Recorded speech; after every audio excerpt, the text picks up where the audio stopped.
예, 오늘 본문의 말씀을 통해서 믿음의 임계점을 돌파하라라고 하는 제목으로 같이 말씀을 나누기를 원합니다. 한번 따라해 볼까요? 믿음의 임계점을 돌파하라. 네, 믿음의 임계점을 돌파하라라는 제목으로 같이 말씀을 나누는데요. 이 임계점이라고 하는 이 말은 물리학에서 사용되는 단어로요. 액체가 기체로 변화되기 직전의 상태로 물질이 구조와 성질이 다른 상태로 변화할 때에 그 온도와 압력을 의미하는 말입니다. 그래서 이 임계점을 넘어서야지만이 물질의 구조와 성질이 다른 상태로 변화되기 때문에 이 임계점이라고 하는 용어가 비유적으로 다양하게 사용됩니다. 그래서 우리가 물의 임계점, 끓는 점, 우리가 흔히 알기로 100도가 되면 이제 물이 액체에서 기체로 변화되는 시점, 그 온도와 압력을 이제 임계점이라고 하는데요. 그렇게 되듯이요, 우리가 무언가 목표나 꿈을 이루기 위해서는 이 임계점을 넘어설 때까지 노력을 해야지만이 원하는 결과가 나타나거나 성취를 이룰 수 있다는 그런 의미로도 다양하게 사용되고 있습니다. 그래서 오늘 이 믿음의 임계점, 물론 뭐 믿음의 임계점이라는 것이 어떻게 보면 참 숫자로 이렇게 측정하기가 참 힘들잖아요. 믿음이 보이는 것도 아니고 측량하기도 참 힘들기는 하지만 그럼에도 불구하고요, 성경에서는 여러 인물들이 이 믿음의 임계점을 통과하고 또 하나님의 복을 받아들인 그런 경우들이 많이 있기 때문에 오늘도 우리가 그 사람들의 모습을 보면서, 특히 오늘 본문을 통해서 이 아브라함에 관한 이런 기사를 우리가 읽었는데요, 이 아브라함을 통해서 또 여러 인물들을 통해서 우리가 믿음의 임계점을 돌파하는 그런 예들을 바라보면서 저와 여러분들도 나의 믿음의 임계점을 돌파하려면 어떻게 해야 되는가, 이런 부분에 대해서 같이 한번 살펴보기를 원합니다. 우리가 믿음의 임계점이라고 그랬는데요, 우리가 이 믿음에 대해서 우리가 한번 간단하게 살펴보기를 원합니다. 여러분, 믿음이 무엇입니까? 여러분이 가지고 있는, 나는 믿는 자다, 신자다 뭐 이렇게 하지만 믿음이란 과연 무엇인가 생각해 보건대, 이 믿음은요, 인간 자신이 스스로 믿음에 이르는 것이 아니라고 하는 사실을 우리가 기억해야 돼요. 내가 스스로 하나님을 믿는 게 아니라고 하는 사실입니다. 그래서 하나님의 의가 믿음으로 믿음에 이르게 한다. 그러니까 하나님이 나로 믿음에 이르게 하는 것이지 내가 하나님께 도달하는 것이 아니다라는 사실을 우리가 먼저 믿음에 대해서 살펴보고요. 또 하나는, 믿음은 우리들 자신의 공로나 어떤 대가, 내가 선하게 산 대가 아니면 착한 일을 해서 얻는 하나님이 주시는 선물이 아니고요, 하나님께서 그냥 은혜로 주시는 선물이다. 내가 뭔가 한 일이 없거나 공적이 없이도 하나님이 내게 그냥 주시는 선물이다, 이렇게 말합니다. 그럼 어떤 사람에게 주시느냐? 그거는 잘 몰라요. 그것은 하나님의 주권이기 때문에. 그래서 여러분이 믿음을 가지고 있다고 하는 것은, 여러분이 만약에 하나님이 여러분에게 믿음을 주신 것에 대해서 만약에 불만을 가지고 있는 분은 아마 아무도 없을 거예요. 그죠? 감사하죠. 하나님 이렇게 구원 얻고 영생 얻을 수 있는 믿음을 나에게 주신 것 참으로 감사하죠. 하나님이 그래서 믿음은요, 모든 자의 것이 아니라 이렇게 말하고 있어요. 하나님이 선별해서 주시는데 그 기준은 알 수가 없어요. 하나님이 왜 저를 택해서 목회자로 불렀는지, 아니면 여러분을 택해서 하나님의 자녀로 불러서 이렇게 이른 시간에 와서 예배를 드리는지, 그건 알 수 없어요. 나중에 천국 가면 물어보시기 바랍니다. 왜 많은 사람 중에서 왜 나를 택하고 했는지, 이 부분을 여러분 믿음으로 여러분 한번 질문을 해보시면 좋겠고요. 그래서 믿음의 조건은 뭐냐면, 하나님이 만세전에 선택한 자, 그죠? 하나님이 누구를 구원하기로 만세전에 찝어놨어요. 저와 여러분 태어나기도 전에 이미 아무개를 선택하기로 결정했고, 또 예수 그리스도의 보혈에, 예수 그리스도의 십자가의 은혜를 입혔어요. 예수 그리스도의 십자가의 피 흘림의 은혜를 주셨어요.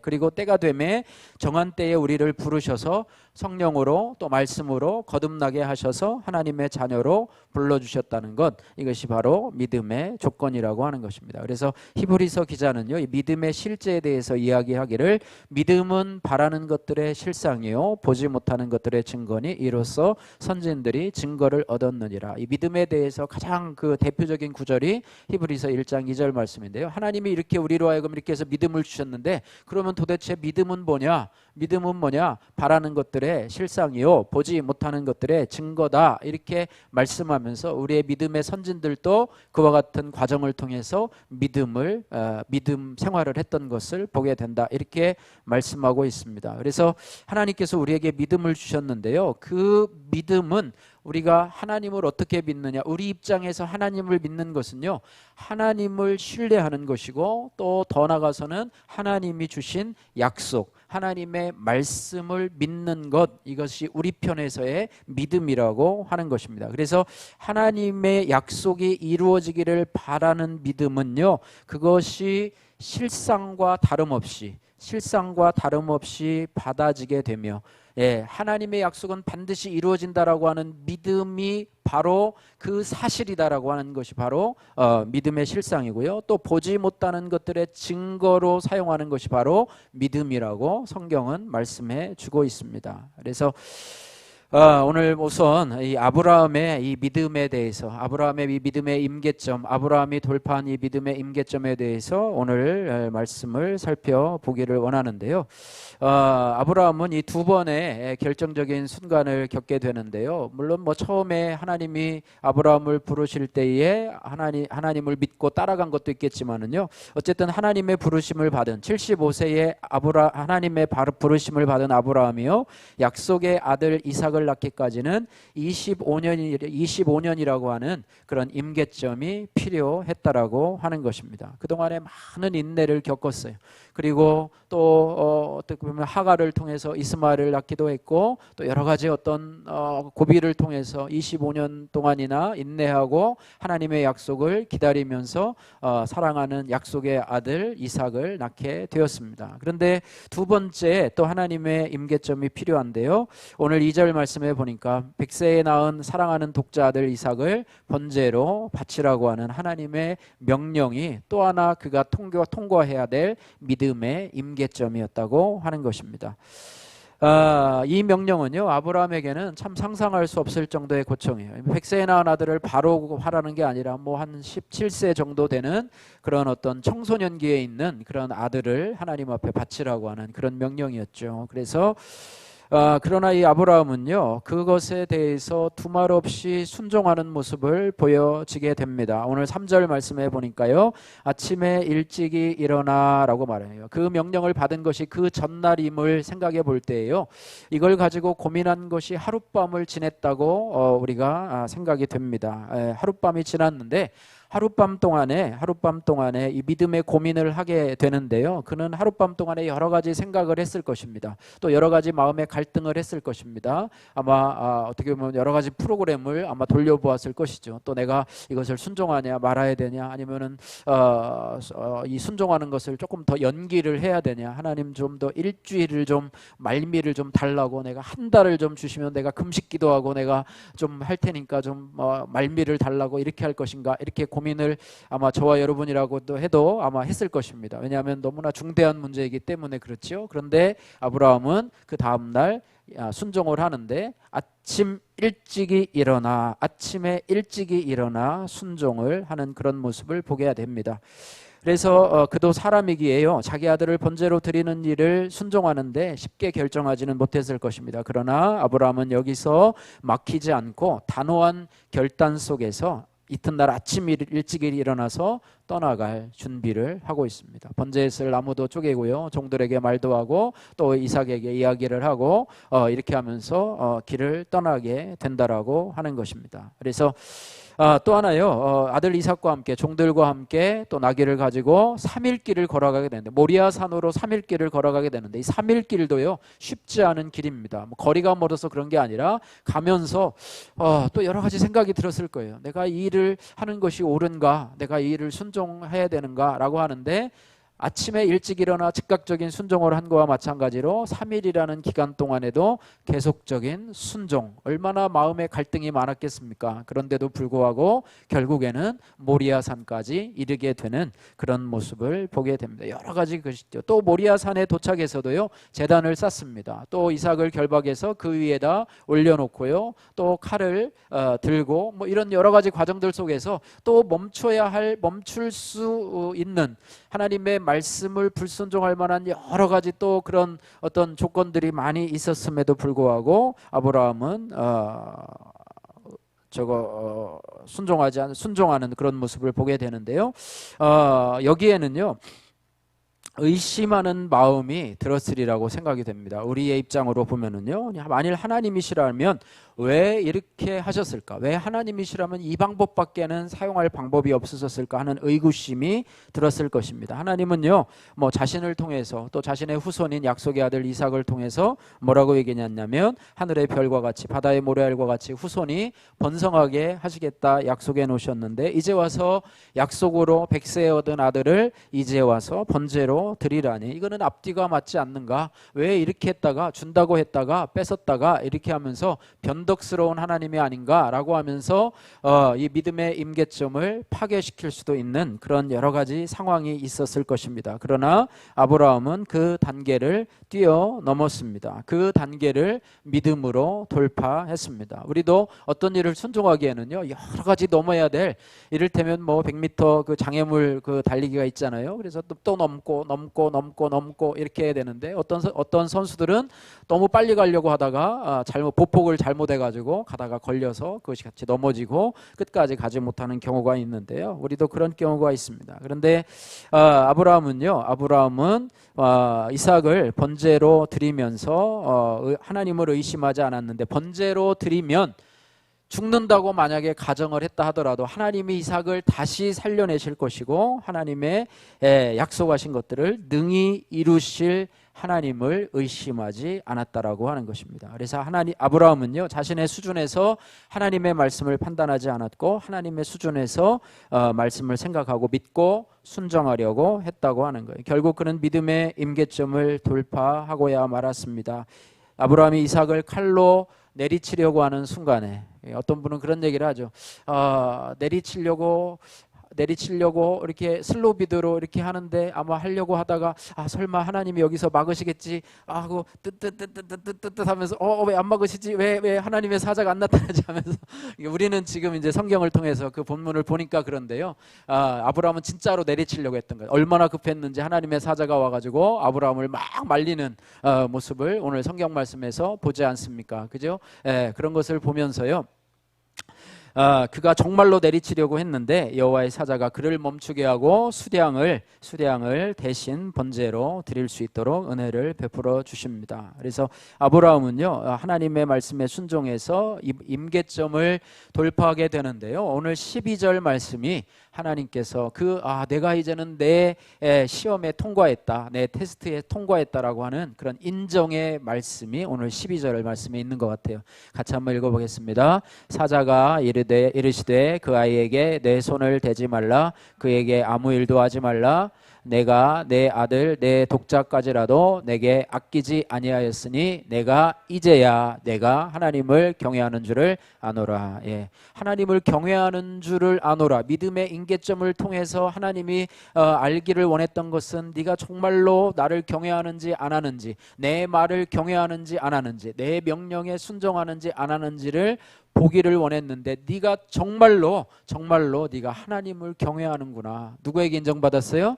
하나님에게 인정받았어요. 그죠? 뭐 액체가 100도를 끓는 물을 통해서 그 다음에 100도가 지나면 기체가 되듯이 변해됐듯이, 그전에는 액체로서의 그런 어떤 믿음이 있나 없나 이렇게 상태였는데, 그 믿음의 임계점을 넘어보니까 네가 이제는 하나님을 경외하는 자로. 여기까지는 하나님을 경외하는지 안 하는지 의심하는 자로 있었는데, 이제는 이삭을 번제로 바치고 드리려고 하는 그 아브라함의 모습을 보고 이제는 임계점을 뛰어넘어서 이제 아브라함은 하나님에게 어떤 사람이에요? 하나님을 경외하는 사람, 내가 이제 모든 일을 맡길 수 있는 사람, 정말로 내가 신뢰할 수 있는 아브라함, 그래서 아브라함을 믿음의 조상으로 삼아 주었다고 하는 것입니다. 그래서 믿음의 임계점을 넘으면은요, 다른 현상이 일어나게 되는데 하나님의 축복이요, 이 아브라함에게 주어지는 것을 보게 되는데요. 14절 말씀 한번 보십시오. 여호와 이레의 복을 아브라함에게 허락하십니다. 14절 말씀 같이 읽습니다. 아브라함이 그 땅 이름을 여호와 이레라 하였으므로 오늘까지 사람들이 이르기를 여호와의 산에서 준비되리라 하더라. 할렐루야.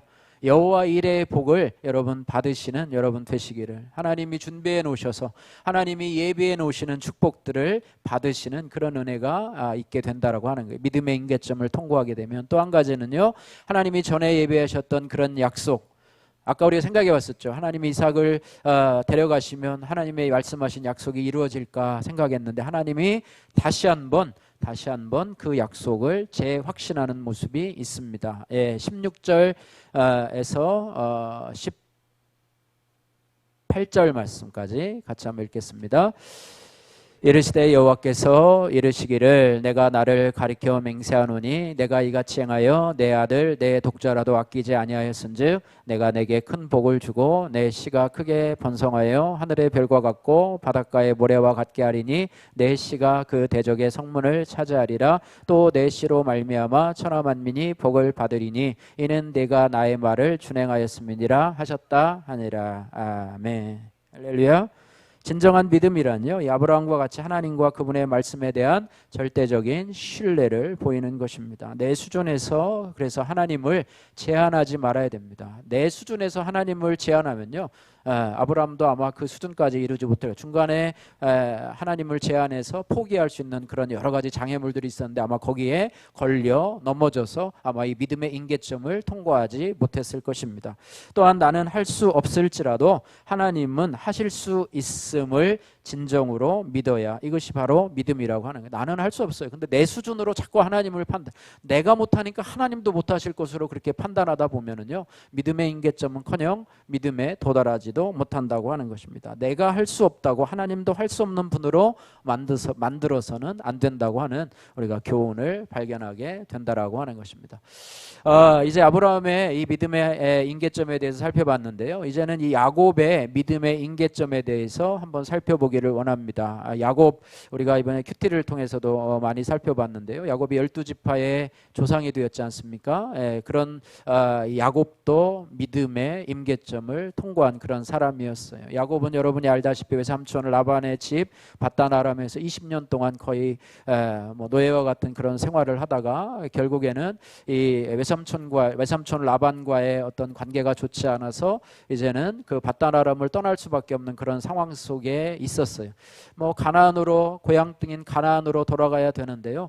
고향인 가나안에도 돌아가도 누가 환영해 줄 사람이 그렇게 많지 않아요. 거기에는 누가 있냐면 그 사랑하는 형이 아니라 왼수 같은 형이죠. 칼을 들고 아마 오기만 해봐라 너 죽여버리겠다라고 하는 형 에서가 기다리고 있는 가나안으로 온 식구들을 끌고 가야 하는, 그래서 바단 아람에도 이제는 있을 수 없고 또 돌아가야 하는 그런 가나안에도 어쩔 수 없는 그런 환경들 속에서요, 가다가 이제는 가나안으로 향하다가 이 형 에서가 400명의 군대를 굴고 자신을 맞으러 온다라고 하는 소문을 듣는데, 이 맞으러 온다라는 소문이 아니고 이거는 자신을 죽이려고 온다라는 소문을 듣고 여러 가지 자기 수단을 동원해서 종들을 세 대로 나누어 가지고 앞서 보내고 자기는 제일 뒤에 있고 이렇게 자기의 어떤 수단을 동원해서 이렇게 하지 않습니까? 그런데 하나님께서는 이 모든 환경을요, 뒤로 가지도 못하고 앞으로 나가지도 못하고 야복강 거기에 남아서 이제는 어찌할 수 없는 상황 가운데서 여호와의 사자가 와서 이제는 아브라함과 씨름을 하는데 밤새도록 씨름을 하다가 결국에 이 야곱이 자신의 고집을 내려놓지 않자 이 환도뼈를, 요즘 번역으로 하면 허벅지 관절을 내리치게 됩니다. 평생이 야곱은 어떤 사람이었습니까? 욕심의 사람이었죠. 또 고집이 있었던 그런 사람이었는데 이제 욕심과 고집의 힘줄을 끊으니까 이제는 하나님께 축복을 간구합니다. 하나님의 사자가 가려고 하니까 가지 말고 나에게 복을 주기 전에는 절대로 가지 못한다. 막 끌어내리는 그런 모습을 보게 됩니다. 이것이 바로 야곱에게 믿음의 임계점이라고 하는 사실을 우리가 기억해야 할 것입니다. 이제는 하나님이 나에게 복을 주시지 않으면 내 인생은 이제는 끝이다. 내가 그동안은 내 욕심과 내 고집으로 살아왔지만 이제는 하나님이 내게 복을 주시지 않으면 이 모든 것이 이제는 다 끝이다. 그래서 내가 이 여호와의 사자가 내게 복을 주기 전까지는 내가 그 여호와의 사자를 놓치면 안 된다라고 하는 절박한 심정으로 하나님을 붙들었다고 하는 거예요. 그래서 붙들어서 결국엔 어떻게 했습니까? 하나님의 사자가 그에게 복을 주는데 두 가지 복을 주시죠. 하나는 뭐냐면 야곱이라고 했던 이름을 이스라엘이라고 하는 이름으로 바꾸어 주셨고요. 또 하나는 그 형 에서를 만나게 되는데요. 그 형 에서의 얼굴이 천사의 얼굴과 같다. 천사의 얼굴처럼 보였다. 왼수의 얼굴이 그저 두려움의 얼굴이고 우리 가정을 다 몰살시킬 수 있게 충분한 그런 군사력을 가진 에서가 이제는 천사의 얼굴과 같이 보였다. 이렇게 하면서 임계점을 뛰어넘은 후에 이 야곱이 받은 축복은 하나님 인정하시는 이스라엘이라고 하는 그런 새로운 이름을 부여받게 되었고요. 또 에서와 그런 하나님의 은혜로 말미암아 그런 어떤 극적인 화해를 이루게 되었다. 이렇게 말씀하고 있습니다. 이런 모습을 보면서요, 우리가 기도에 대해서도 한번 생각을 해봐야 되리라고 생각이 됩니다. 우리의 기도가요, 두 가지의 기도가 있습니다. 하나는 뭐냐면 처음부터 하는 그런 기도가 있고요. 또 하나는 비상 기도가 있습니다. 평소에 하는 기도가 있고요. 비상 기도가 있어요. 비상 기도는 뭐냐면 자기가 이 수단 저 수단 다 해보고 이제는 안 되면 최후의 수단으로 기도나 해보자 라고 하면서 하는 비상 기도가 있고요. 평소에도 예수님과 같이 습관을 좇아서 하는 그런 기도가 있습니다. 그런데 오늘 야곱과 같은 경우는 마지막의 수단으로 비상적인 수단을 가지고 기도를 했던 그런 모습을 보게 되는데요. 우리가 이 두 가지가 다 필요합니다. 평소에도 기도해야 되지만 비상적인 수단이 다가오면 여러분 평소에 하던 기도보다 더 강도를 좀 더 세게 해야 할 필요가 있습니다. 우리가 교회 건물에 대한 부분들에 대해서 늘 기도하면서 하나님 이 건물을 좀 달라고, 전에 교회에 있을 때 이 건물을 하나님 달라고 그러면서 또 틀어지고 또 하나님이 뜻이면 우리 이 건물을 달라고, 아니면 주인이 나가게 해달라고 그러면 나가는 것이 하나님의 뜻인 줄 알고 우리가 기도를 했는데요. 어느 날 주인에게 전화가 와서 12월 달까지 좀 나가달라고 하는 그런 연락을 받았어요. 이게 나가는 것이 하나님의 뜻이구나. 일주일 동안 고민을 하다가 이제는 비상 기도에 돌입을 해야 되겠다 생각을 하고 제가 이제 일주일 지난 딱 월요일 날 전화를 받았는데 그 다음 주 월요일부터 교회에서 철야 기도를 하기로 결심을 했습니다. 그래서 뭐 대단한 기도는 아니지만 어쨌든 저녁 시간에 교회를 가서 교회에서 강대상에다가 7월 달부터 시작했기 때문에 모기장을 피고 뭐 자고 새벽 기도 때 또 새벽 기도 때 하고 그렇게 해서 계속 했는데요. 어쨌든 그렇게 여러분이요 어떤 특별한 일, 정말로 여러분 삶에서 여러분이 평소에 하던 기도의 분량 가지고는 뛰어넘기 어려운 그런 한계 상황이 다가올 때는 여러분이 더 많은 기도의 분량, 때로는 금식 기도, 또 때로는 철야 기도를 하며 사시는 여러분 되었으면 좋겠습니다. 제가 처음에 교육전도사 할 때 서울 신정동에서 이제 교육전도사를 했는데요. 그 교회는 반지하에 이제 예배당이 들어가 있었는데 그 성도들이 교회에서 주무시는 분들이 많아요.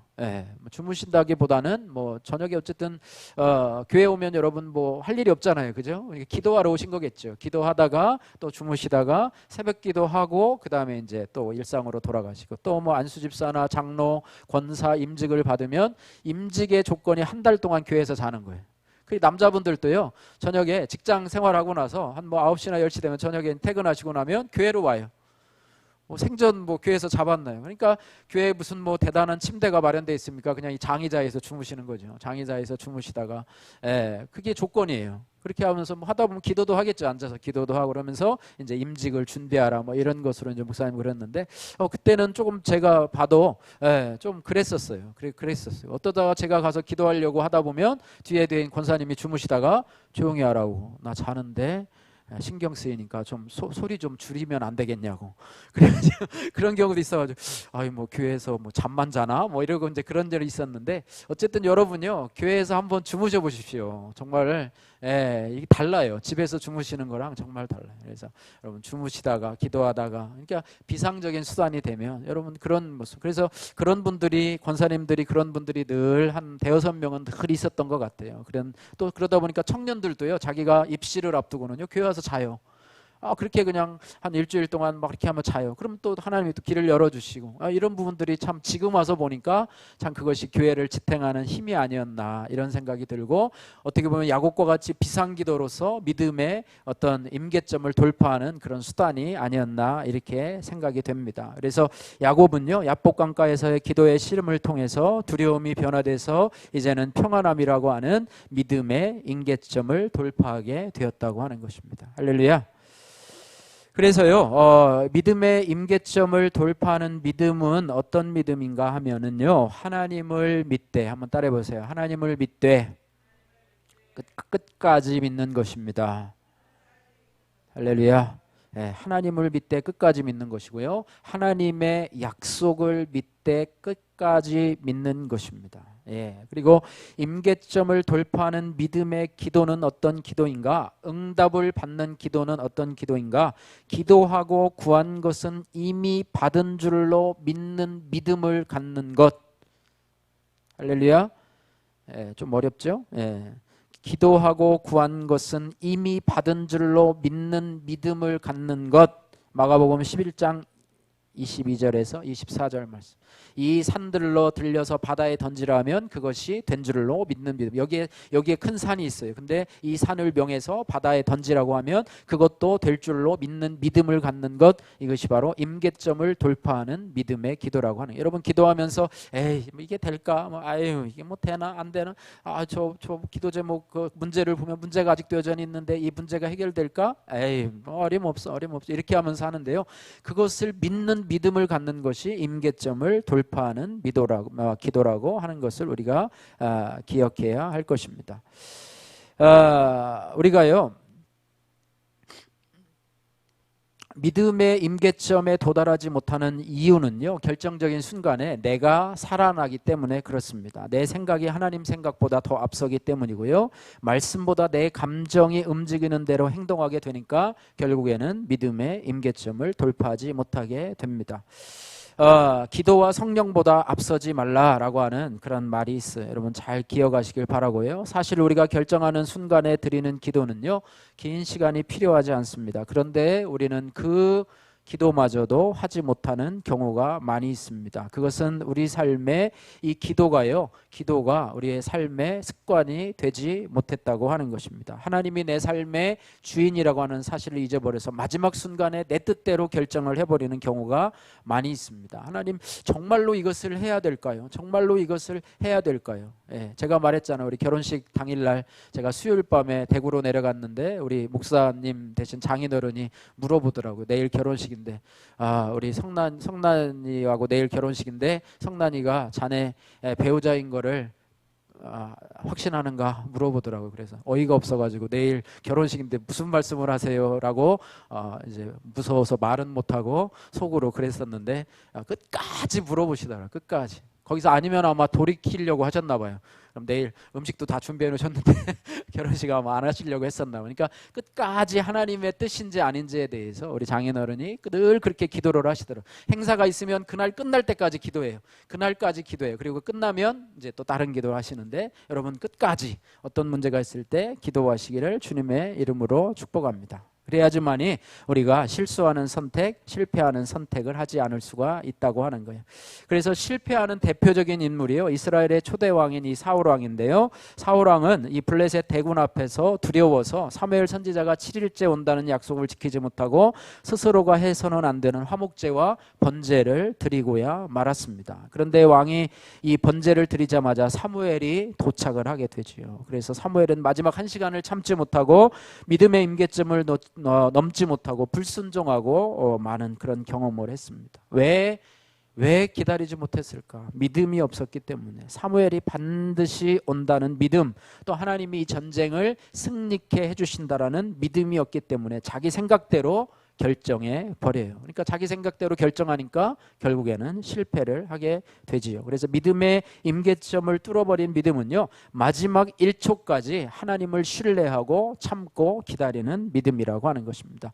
사울 왕과는 정반대로요, 극도의 위험 속에서도 믿음의 임계점을 통과한 그런 여인이 있어요. 이 여인이 바로 여리고성의 기생 라합인데요, 기생 라합은요, 믿음장인 히브리서 11장에 기록된 유일한 이방 여인으로 기록이 되어 있습니다. 이 여인이 어떻게 여리고성이 무너졌을 때에 유일하게 구원을 받을 수 있었을까? 그것은 바로 믿음이었다고 하는 것입니다. 그녀가 믿은 하나님은 어떤 하나님이었는가 하면 상천하지의 하나님, 이 세상에서 유일하신 창조주, 역사의 주관자가 되시는 하나님을 이 여인이 이방인 중에 거했지만은 그 소문을 듣고 믿었어요. 예, 그리고 라합은 이스라엘의 정탐꾼을 히브리서 11장 31절에 보니까 평안히 영접했다, 이렇게 기록이 되어 있어요.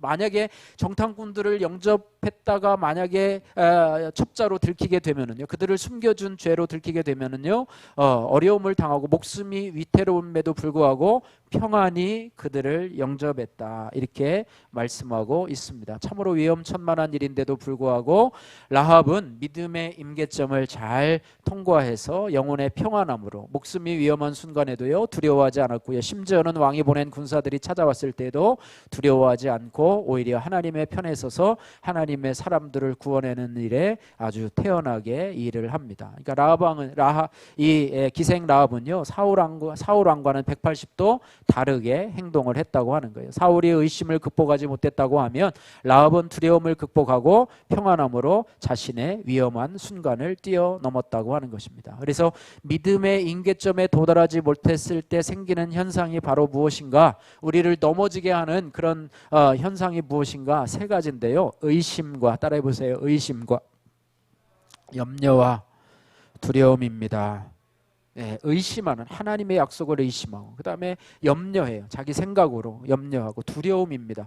이러다가 내가 뭔가 잘못되는 건 아닌가, 뭔가 해가 일어나는 건 아닌가. 이것을 극복할 때에 믿음의 임계점을 돌파할 수가 있습니다. 하나님은 우리에게요, 뭐라고 얘기하냐면 너의 염려를 다 주께 맡기라, 내가 너를 돌보겠다. 두려워하지 말라, 내가 너와 함께함이리라. 놀라지 말라, 나는 너의 하나님이 됨이니라. 아무것도 염려하지 말고 아무것도 염려하지 말고 또 너의 염려를 다 기도와 간구로 하나님께 구하라, 이렇게 말씀하고 있습니다. 의심하지 말고 나를 전적으로 신뢰하고 의지하라, 이렇게 말씀하고 있습니다. 그래서 의심을 물리치는 것도 기도 생활이고, 염려를 다 맡기는 것도 기도 생활이고, 두려움을 이기는 것도 결국에는 기도 생활을 통해서 할 수가 있습니다. 그래서 우리가 반드시 기억하고 실천해야 될 것은 기도와 말씀보다 앞서지 말자. 기도와 말씀과 성령보다 앞서지 말자. 기도로 시작하고 진행하고 마감하면 모든 실수와 실패는 예방이 된다. 그리고 의심과 염려와 두려움도 사라지고 믿음의 임계점을 넘을 수 있다라고 하는 것입니다.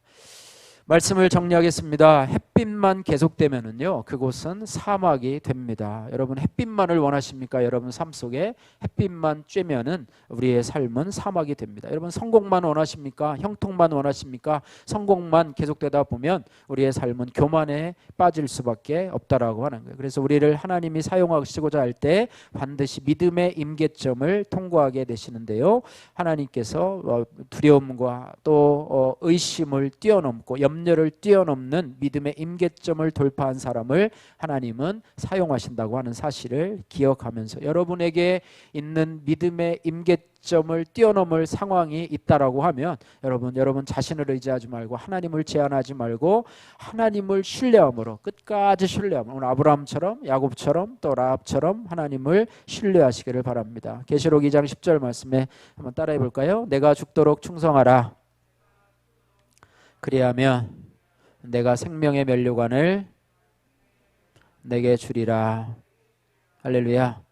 믿음이라고 하는 것은요, 충성이라는 말과 근본적인 것이 같습니다. 오늘 아브라함과 같이 이삭을 드리기까지 여러분 충성하시고, 야곱과 같이 환도뼈가 부러져도 끝까지 하나님의 축복을 갈망하는 그런 자세로 살고요, 하나님의 약속을 믿되 여러분 끝까지 믿으시고요, 기도를 하되 끝까지 붙들고 기도하시기를 주님의 이름으로 축복합니다. 그럴 때 하나님께서 우리에게 복의 복을 더하신다라고 하는 것을 기억하면서 여러분 하나님의 약속을 믿되 끝까지 믿으면서 여러분 신앙의 승리자가 되시기를 주님의 이름으로 축복합니다.